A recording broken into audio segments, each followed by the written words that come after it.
끊임이 없습니다. 성도 여러분. 어린이도 어려움이 있고요. 장년, 노년 성도들도 어려움이 끊임없이 파도처럼 몰려옵니다. 그런데 그 어려움은 사실 쉽게 해결하기가 어려운 것들이 대부분이죠. 쉽게 해결할 수 없는 어려움들이 대부분입니다. 가정의 문제, 부모님의 건강 문제, 배우자의 문제, 직장에서의 나를 괴롭게 하는 사람 때문에 겪는 고초, 또 복음으로 인한 어려움, 선교제에서의 어려움, 교회에서 어려움, 여러 가지 환난들이 우리에게 많지요. 그런데 그 어려움들은 일정 기간 지나야 그 어둠의 터널을 넘을 수가 있는데요. 요 며칠 제가 우연히 보게 된 글에서 그런 글이 있더라고요. 불신자인 것 같아요. 예수 믿지 않는 사람이 쓴 글인 것 같은데, 자기가 우울증을 어떻게 극복했냐라는 글을 딱 썼는데, 어떻게 극복했냐면 우주를 생각했대요. 우주. 막 천문학, 별을 보고 태양계를 보고 막 그러면서 우주를 보고, 또 애완동물들의 세계 점점 자라서 뭐 어른이 되어가는 그 애완동물들의 모습을 보면서 그 경이로운 자연의 신비를 보면서 그 어려움을, 우울증을 이겨낸 사람도 있다는 그 글을 봤습니다. 이것이 시사하는 바가 무엇입니까, 성도 여러분? 우리는 지구에서 굉장히, 우리 인간은 한없이 작은 존재라는 거예요.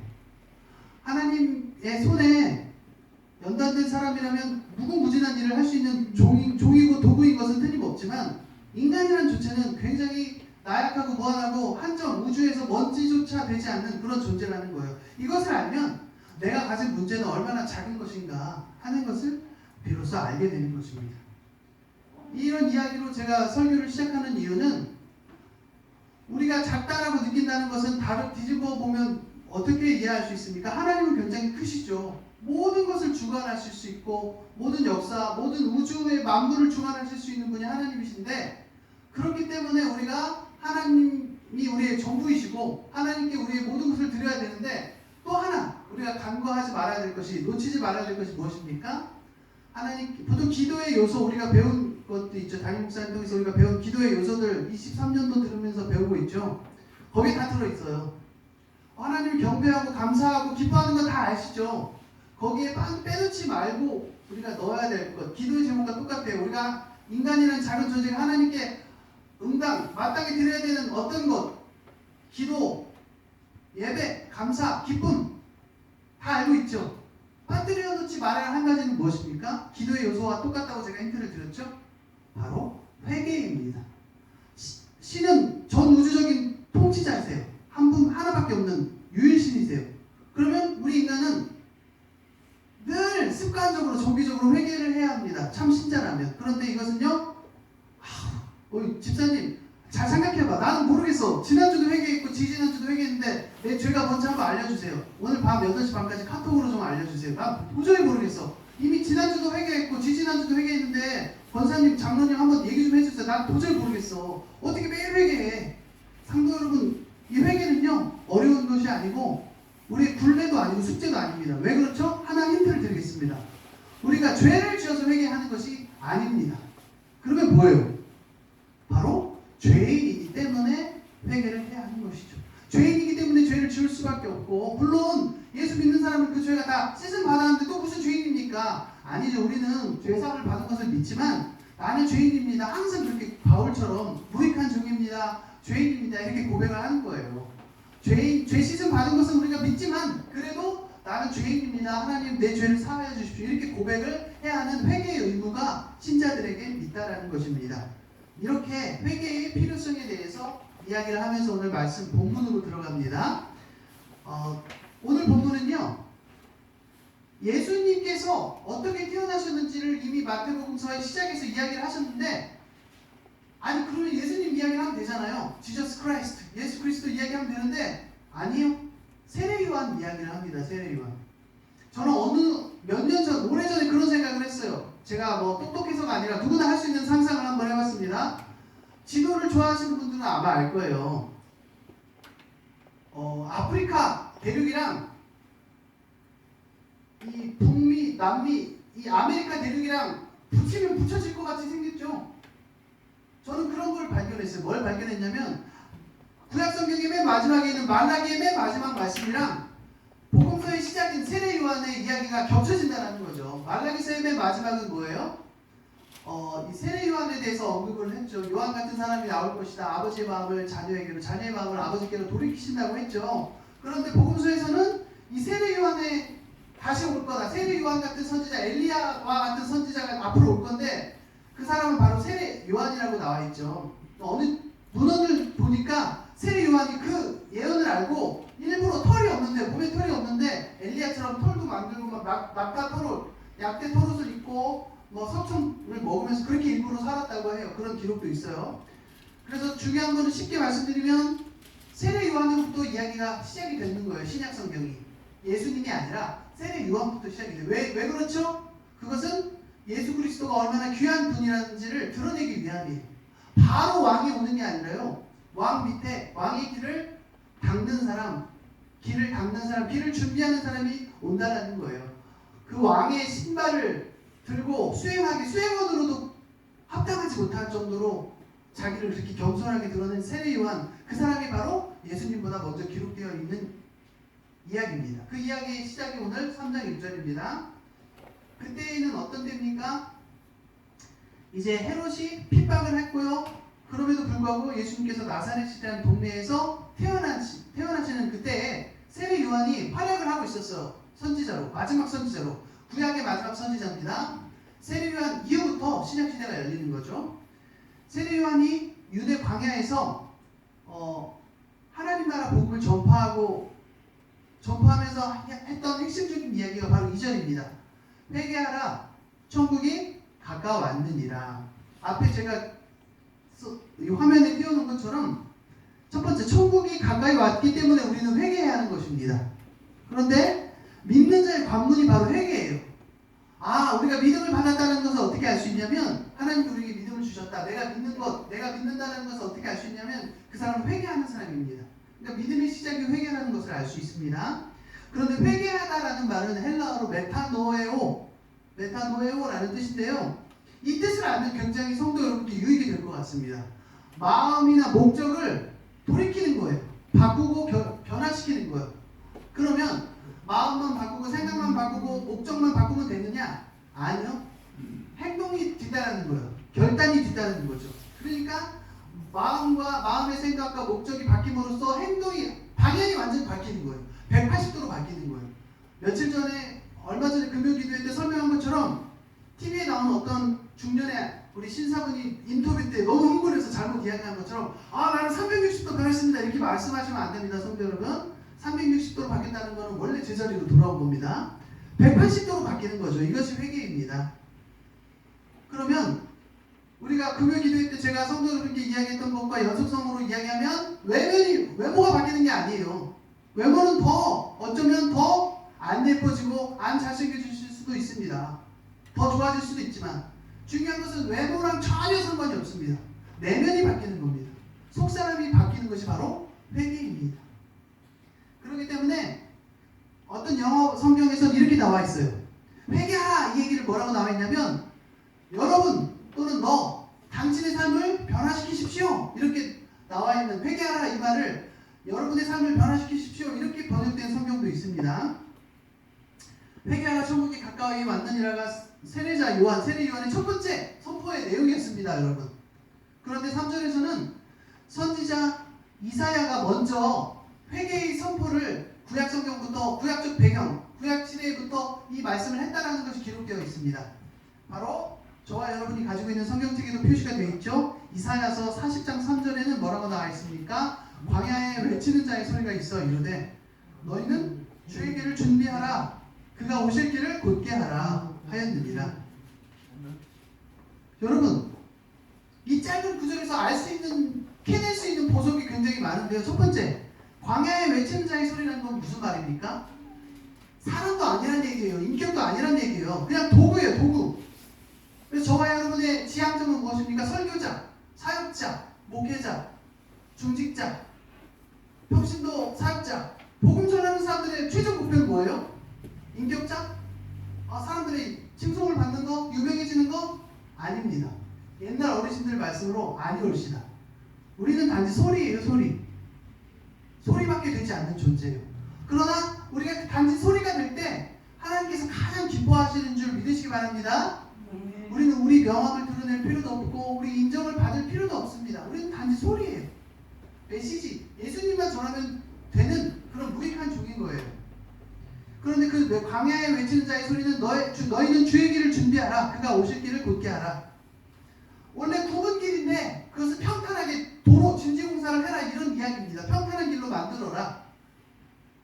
그렇다면 여기서 알 수 있는 두 번째 사실은 저와 여러분은 세례 요한을 본받아서 우리가 주님 행세를 하는 게 아니라 우리가 주님의 영광을 취하는 것이 아니라 주님의 길을 준비하는 사람이라는 겁니다. 우리는 항상 복음을 전하되 나를 드러내지 않고 나를 전하지 않고 바로 예수님만 전하는 온전한 복음의 도구가 되어야 한다는 것입니다. 4절입니다. 이 요한은 세례 요한이죠. 낙타 털 옷을 입고 허리에 가죽띠를 띠고 음식은 메뚜기와 석청이 이었더라. 사랑하는 성도 여러분, 다른 구절에 보면 예수님께서 육성으로 제자들에게 하신 말씀 중에 세례 요한에 대한 이야기가 뭐가 있어요? 이 땅에 태어난 수많은 사람, 모세도 있고 베드로도 있고 다니엘도 있고 삼손도 있고 바락도 있고 되게 많잖아요. 입다도 있고. 그런데 인류 역사상 가장 위대한 사람을 세례 요한이라고 칭찬을 해요. 예수님께서 뭐라고 칭찬하죠? 여자가 낳은 자 중에 최고라고 이야기를 하죠. 그러나 천국에서는 이러한 사람이 가장 낮은 사람이라고 했죠. 대부분 천국에서는 세례 요한, 인간 중 가장 뛰어나는 세례 요한보다 더 뛰어나다라고 천국에서는 그렇게 예수님께서 묘사를 했죠. 여자가 낳은 자 중에 베스트인 사람이 바로 세례 요한인데, 금욕주의자는 아니지만 낙타 털 옷을 입고 허리에 가죽띠를 띠고 음식은 메뚜기와 석청을 먹었다는 말은 무슨 말입니까? 세상 자랑 다 버리고 세상 욕망 다 버리고 오직 주의 길을 곧게 하는데 광야에 외치는 자의 소리로만 살았다는 거예요. 그러면 세례 요한이 어떻게 대접을 받아야 돼요, 성도 여러분? 5성급 호텔, 또 여러 가지 자동차도 줘야 되고 여러 가지 억대 연봉도 줘야, 그렇게 대우해줘야 맞는 거 아닙니까? 그런데 세례 요한은 어떻게 됐습니까? 마태복음 11장인가요? 목이 잘립니다. 헤롯 대왕으로부터 목이 잘려서 쟁반에 담겨져서 나옵니다. 비참하게 사망을 하죠. 물론 천국에선 말로 형언할 수 없는 영광을 받고 하나님의 보좌 위에 그 아래에서 하나님과 더불어 예수님과 더불어 영원한 생을 누리겠죠. 그러나 지상에서의 삶은 이렇게 비참하게 끝났습니다. 사랑하는 성도 여러분, 우리가 우울할 때, 어려움이 있을 때 우리는 회개해야 되는 줄 믿습니다. 왜 회개해야 됩니까? 세례 요한조차도 이렇게 비참한 삶을 살았는데 예수님도 그렇고요. 당연히 우리가 겪는 어려움은 정말 아무것도 아니라는 것입니다. 5절입니다. 이때 예루살렘 온 유대 요단강 사방에서 다 세례 요한에게 나와 6절 자기들의 죄를 자복하고 요단강에서 그에게 세례를 받았습니다. 사랑하는 성도 여러분, 오늘 설교 제목을 제가 원래는 천국의 삼각함수라고 지으려고 했어요. 수업도 못하는데 뭔가 좀 잘난 체 하려고 지으려고 한 건 아니고요. 삼각함수 하면 뭔가 있어 보이잖아요. 이 자리에서 정직하게 거룩한 재단 성전이니까 거룩하게 고백을 하자면, 양심 고백을 하자면 삼각함수가 뭔지 저도 잘 모릅니다. 거창하게 삼각함수라고 지으려고 했는데 제가 알지도 못하면서 지으면 안 되잖아요. 그래서 천국의 셈이라고 바꿨어요. 천국의 계산법. 회개하는 사람은 세례를 받게 되어 있습니다. 세례는 증표예요. 내가 예수 믿었다는 증표예요. 우리 계속해서 주일 오전 예배에서도 세례에 대해서 우리가 배우고 있습니다. 그저께 금요일 밤에도 이야기했지만 구약에서는 할례라는 배경을 가지고 있어요. 남성의 이 표피를 제거함으로써 마음의 할례 받았다는 것을 겉으로 드러낸 거죠. 마음의 할례는 뭐예요? 내가 이제는 더 이상 예를 들면 황금, 소, 우상 숭배하지 않겠다. 이제 목이 보던 백성이 아니라 하나님만 바라보겠다라는 고백이죠. 그 결단이고 약속이죠. 언약이죠. 세례도 마찬가지입니다. 내 속사람이 변해서 이제 조금 다른 사람이 아니라 완전히 새로운 사람이 되었다는 뜻으로 그 증명으로 세례를 받죠. 그래서 천국 하늘나라의 계산법 삼각함수는 뭡니까? 참 회개하는 사람은 세례를 받고요. 나중에 살펴보겠지만 이 세례받은 사람들을 모아서 알곡이라고 부릅니다. 쭉정이 말고 이 태워버릴 껍데기 말고 진짜 알곡, 이 알곡이 바로 구원받은 백성, 저와 여러분이 그렇게 될 줄 믿으시기 바랍니다. 자, 그래서 6절까지 했죠. 세례를 받았습니다. 7절 요한이 많은 바리새인 사두개인들이 세례 베푼 데로 오는 것을 보고 말합니다. 독사의 자식들아, 누가 너희를 가르쳐 임박한 진노를 피하라 하느냐. 세례 요한의 눈에는 정말 기가 찼습니다. 말도 안 되는 거였어요. 그렇게 예수님을 핍박하고 하나님 나라를 회방하던 이 목이 고든 오직 장로들의 유전과 전통만 가장 뛰어난 제기를 헌법으로 알고 있던 저 교만한 사람들이 세례를 받으러 차례차례 오는 거예요. 얼마나 세례 요한 입장에서는 분이 나겠습니까? 용납할 수 없는 일이죠. 그래서 독사의 자식들아라고 이야기를 합니다. 속사람이 변하지 않고 속사람이 변하지도 원치도 않으면서 무슨 세례를 받으러 오는 것인가 하면서 어떻게 부연하고 있습니까? 그러므로 8절 회개에 합당한 열매를 맺고, 그러면서 두 번째 우리 살펴볼 우리 메시지로 넘어갑니다. 종교인은 회개에 합당한 열매를 맺어서 신앙인으로 거듭납니다. 사랑하는 성도 여러분, 우리 구역예배에 오늘 여러 가지 핵심 주제 중에 하나가 그리스도인이었죠. 그리스도인은 1인이라는 이름을 갖는 것은 큰 대가를 지불을 합니다. 목숨 걸고 이방의 헬라인들에게 소아시아 지역에 복음을 전한 결과 안 믿는 사람들로부터 너희들 그리스도인이구나, 예수쟁이들이구나 한 이 예수쟁이가 바로 그리스도인입니다. 예수 안 믿는 사람들한테는 뭐 칭찬일 수도 있겠지만 대체로 어려운 말로 하면 멸칭입니다. 멸칭. 이 예수 안 믿는 사람들이 입에 오르내릴 때는 칭찬으로 하는 얘기는 아니라고 보는 게 대부분이죠. 예수쟁이들아, 예수밖에 모르는 이 꽉 막힌 사람들아, 이게 크리스찬입니다. 그러나 우리 믿는 자들에겐 이것이 굉장히 영광된 호칭이라는 거예요. 너희들은 복음을 부끄러워하지만 아니다. 너희들이 나중에 예수 믿게 되면 알게 된다. 이게 얼마나 이 복음이 얼마나 영광되고 이 예수쟁이라는 이 호칭, 크리스찬이라는 호칭, 그리스도인이라는 호칭이 얼마나 복되고 평안을 주는 것인지 너희들은 알지 못한다. 나중에 믿으면 알게 된다. 이런 호칭입니다. 그러면서 회개에 합당한 열매를 맺는다는 것은 이제 종교인이 아니라 예수쟁이가 되는 거예요. 신앙인이 되는 거예요. 신앙인이랑 예수쟁이, 그리스도인은 같은 말입니다. 그리스도인은 신앙인입니다. 종교, 외식 아니라 골방에서 아무도 보지 않아도 기도하는 사람이 신앙인이에요. 그러나 남이 꼭 봐줘야 돼. 나의 명분이 중요해. 이것은 종교인이라고 합니다. 외식. 보이는 게 중요합니다. 외면이 중요합니다. 명예가 중요합니다. 이것이 종교입니다. 신앙인은 십자가의 사람입니다. 그래서 회개에 합당한 열매를 맺었다는 것은 종교라는 외식을 제거한 것입니다.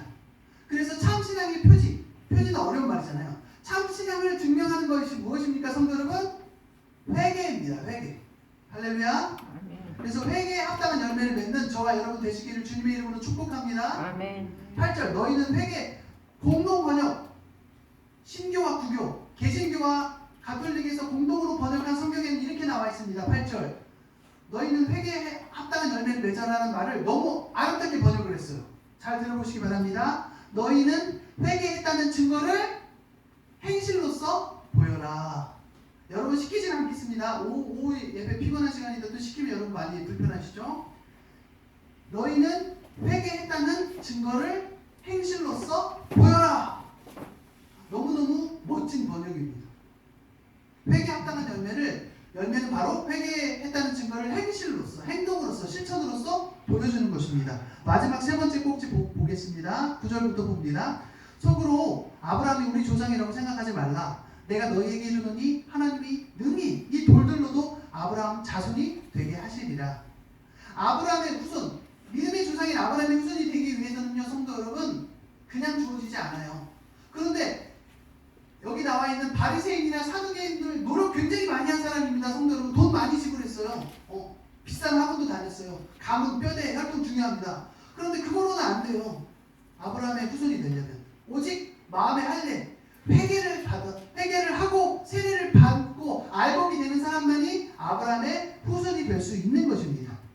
그렇기 때문에 하나님께서 준엄하게 꾸짖습니다. 이 돌들로도 내가 아브라함의 후손이 될 수 있게 한다. 너희들 천만에 너희들 회개하지 않으면 너희들 아브라함 후손이 아니다. 아브라함의 직계 후손일지라도 아브라함의 후손이 아니올시다라고 하나님께서 못을 박아서 이야기를 하고 계십니다. 말씀하고 계십니다. 그러면서 계속해서 비유로 부연을 하십니다. 이미 10절 이미 도끼가 나무 뿌리에 놓였으니 좋은 열매를 맺지 아니하는 나무마다 찍혀 불에 던져지리라.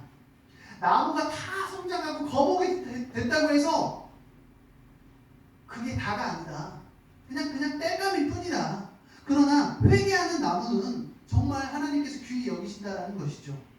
그러면서 11절 다른 말씀을 또 다른 주제로 이야기를 하십니다. 나는 너희로 회개하게 하기 위하여 물로 세례를 베풀거니와 내 뒤에 오시는 이는 나보다 능력이 많으시니 나는 그의 신을 들기도 감당하지 못하겠노라. 그는 성령과 불로 너에게 세례를 베푸실 것이요. 예, 제가 지금 말씀을 전하다 보니까 흥분해가지고 약간 주어를 놓쳤는데요. 지금 다 세례 요한이 하는 얘기죠. 그런데 하나님께서 허락하신 말씀이죠. 도끼가 나무풀에 놓였으니 이거는 그 뒤에 주권자, 이 주체자는 세례 요한이 아니라 세례 요한의 입술로 나오는 뿐이고 나무풀에 놓인 이 도끼는 누가 들고 있는 겁니까? 성부 하나님이 들고 계신 것이죠. 그러면서 세례 요한이 고백하기를 내 뒤에 오시는 분이 진짜 세례를 주신다. 나는 그냥 상징적으로 물 세례, 물 침례를 주는 것일 뿐이다. 그런데 내 뒤에 오시는 예수 그리스도라는 분은 성령 세례, 불 세례를 너에게 주신다라고 말씀합니다. 근데 하나 더 이야기하죠. 나는 그분의 신발을 들고 운반하기조차 합당한 존재가 아니다. 이것은 세례 요한의 겸손을 나타낼 수도 있지만 예수 그리스도라는 분이 얼마나 위대한 분이신지를 표현하는 말씀이기도 합니다. 사랑하는 성도 여러분, 이 성령 세례, 불 세례만 해도 문헌에 자료가 엄청나요. 굉장히 많은 경우의 수가 있어요. 경우의 수가 뭔지 아시죠? 예를 들면 성령은 뭐고, 성령 세례는 뭐고, 불 세례는 뭐고. 그런데 저는 성도 여러분께 하나 제안을 드립니다. 여러 경우의 수를 제가 다 이야기하지 않았지만 그 모든 것이 다 맞다고 믿습니다. 뭐냐면 성령 세례도 깨끗게 하는 것이고 거룩하게 하는 것이고 불 세례도 깨끗게 하는 것이고 거룩게 하는 것이고 아무튼 이것저것 가리지 않고 어쨌든 성령 세례, 불 세례 둘 다 믿음을 주는 것 동시에 깨끗게 하는 것이고 모든 것이 다 들어있다고 생각하면 틀리지 않을 것입니다. 마지막 12절입니다. 손에 키를 들고 자기의 타작마당을 정하게 하사 알곡은 모아 본간에 들이고 축정이는 꺼지지 않는 불에 태우시리라.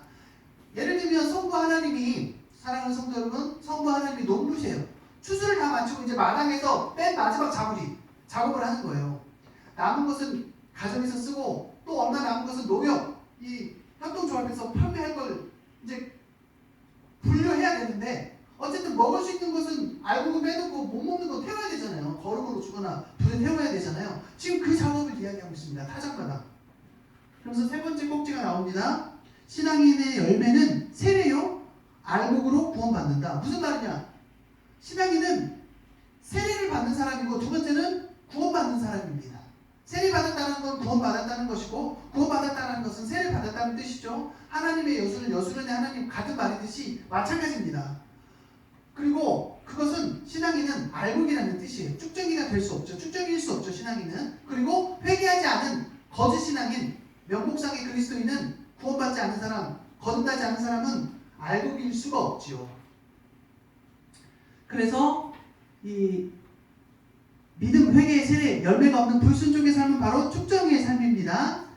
사랑하는 성도 여러분, 이렇게 말씀을 정리를 하면 우리 세 가지로 압축을 하는 것으로 천국이 오기 때문에 회개해야 하고요. 종교인이 회개하면 신앙인으로 거듭나고 신앙인은 어떤 사람입니까? 세례받고 구원받은 알곡입니다.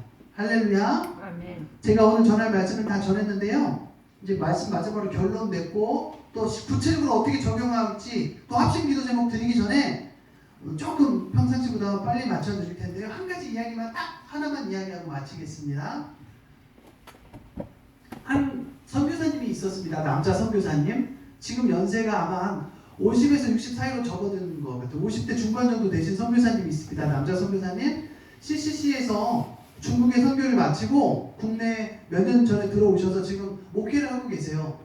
선교사 사역을 마치고 더 이상 중국에서 선교 사역을 감당할 수 없을 정도가 되어서 국내에서 이제 목회 사역을 하고 계신 분 이야기인데 어렸을 때 불우한 가정, 부모님이 매일 다투는 가정에서 이렇게 문제를 일으키면서 세상을 즐기면서 살았어요. 이 형제가.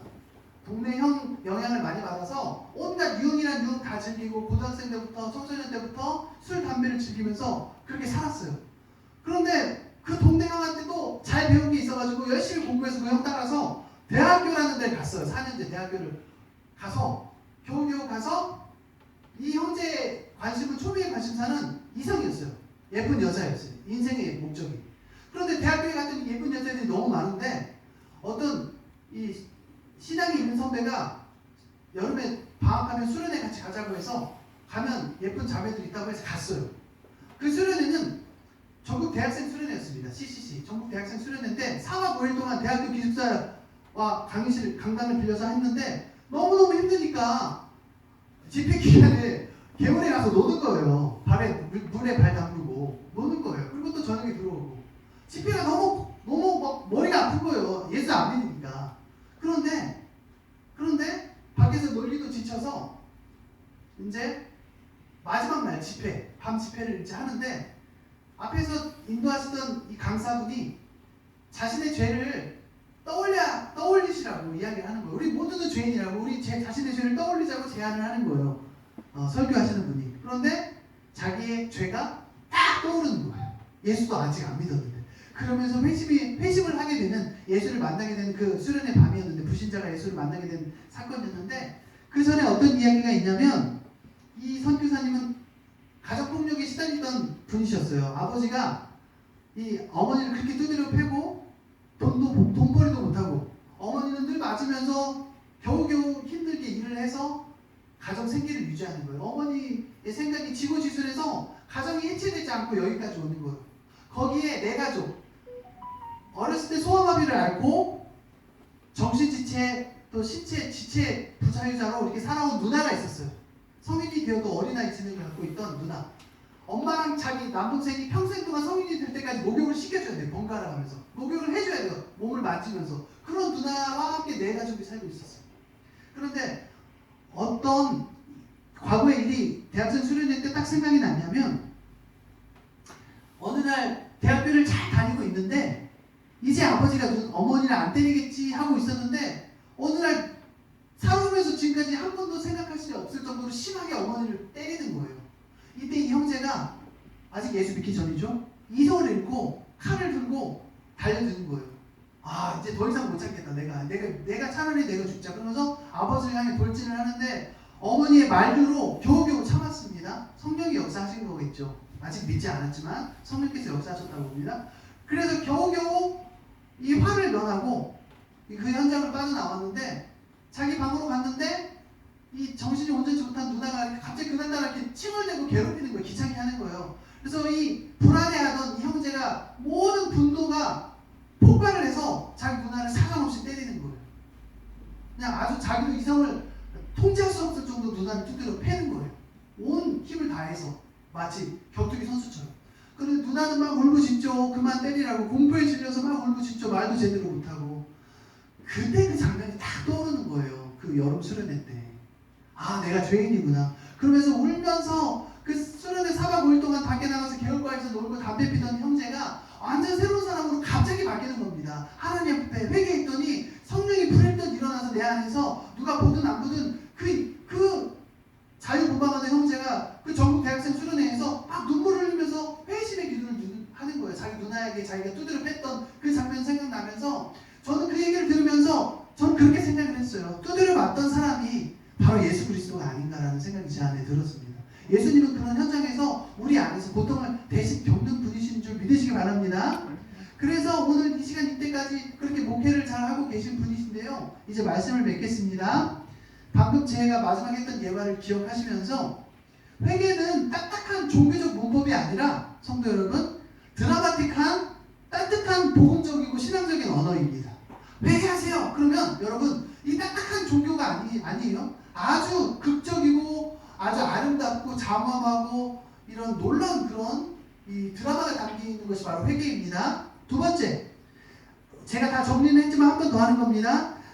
로마서 8장 30절에 보면, 로마서 8장 30절, 여러분이 성도 여러분이 제일 좋아하는 구절이죠. 과거형으로 쓰여 있어요. 과거형. 하나님께서 정하고 택하신 자를 불러서 예수 믿게 하시는데요, 믿고 회개하여 거듭나게 하십니다. 거듭난 사람은 이미 의롭고 거룩하며 영화롭게 하셨다. 이미 영화롭게 하셨다고 했습니다. 제가 그 구절을 읽어드릴게요. 로마서 8장 30절 과거형으로 되어 있습니다. 회개한 사람은 이렇게 되는 거예요. 또 미리 정하신 그들을 또한 부르시고 부르신 그들을 또한 의롭다 하시고 의롭다 하신 그들을 또한 영화롭게 하셨느니라. 사랑하는 성도 여러분, 회개한 사람은 이미 거룩하고 영원하게 됩니다. 이제 얼마 안 남았습니다. 그래서 그 영원하게 된 증표, 예수 믿게 된 증명으로 세례를 주어서 알곡으로 구별하시고 분별하시는데요. 이것을 다른 말로 하면 뭐예요? 두 글자? 구원. 다른 말로 하면 두 글자? 천국. 다른 말로 하면 두 글자? 영생이라는 거예요. 자, 구체적으로 적용할 거리들을 드리고 제가 기도하고 합심 기도 제목 하나 드리고 마치겠습니다. 하나님 나라 영적 삼각함수 천국의 셈을 위해서 우리가 예수 믿고 회개하면서 세례받아서 신자로서 증명된 삶을 사시는 성도 여러분, 그리고 동시에 아직 그렇게 살지 못하는 이 주위의 이웃들, 친지들, 동료들, 가족들에게 복음을 전하는 저와 여러분 되시기를 주님의 이름으로 축복합니다. 자, 이제 합심기도 하나만 하고 제가 기도하고 마치겠습니다. 합심기도 제목 두 가지만 드립니다. 회개에 합당한 열매 맺는 교회 성도 되게 하여 주십시오. 예수 믿고 회개하는 상대원, 중원, 성남, 경기, 대한민국 열방 되게 하여 주시옵소서. 이 시간 이런 제목을 가지고 주님의 이름을